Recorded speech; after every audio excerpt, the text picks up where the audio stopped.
Did the 1991 coup attempt lead to Soviet Union's collapse? Imagine a country on the brink of change, with tensions running high and leaders fighting to hold on to power. That was the scene in the Soviet Union in 1991. The coup attempt was a major event that shook the entire system. It was carried out by hardline communist officials who wanted to stop reforms introduced by Mikhail Gorbachev. These reforms, called glasnost and perestroika, aimed to open up society and rebuild the economy. But they also loosened the Communist Party's grip on power, creating unrest. The coup leaders tried to declare a state of emergency and take control, hoping to reverse the reforms. They detained Gorbachev at his vacation home in Crimea and declared Gennady Yanayev as acting president. But the plan quickly fell apart.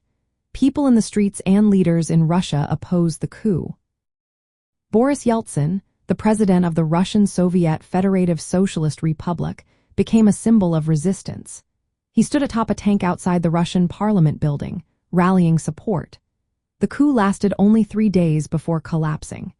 Its failure damaged the authority of the Communist Party and exposed deep divisions within the Soviet leadership. It also weakened Gorbachev's influence, making it harder to keep the Union together.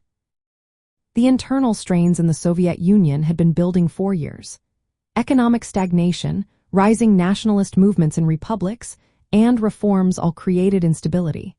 The coup was a desperate attempt by hardliners to stop this change. But it backfired.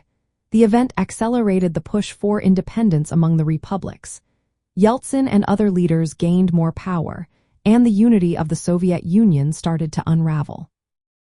By December 1991, the Soviet Union officially dissolved into independent countries. From a broader view, the coup was a turning point. It revealed the cracks in the system and sped up the collapse. While it was not the only cause, it was a catalyst that made the disintegration inevitable. The systemic issues like economic problems, bureaucratic stagnation, and social unrest had already weakened the Soviet Union. The coup just made those issues impossible to ignore. It was a moment where reactionary forces tried to cling to the old ways but failed. The aftermath saw the end of the Cold War era's superpower rivalry and the start of new independent nations. So, in short, the 1991 coup attempt played a key role in the Soviet Union's collapse, but it was part of a larger process of decline that had been happening for years.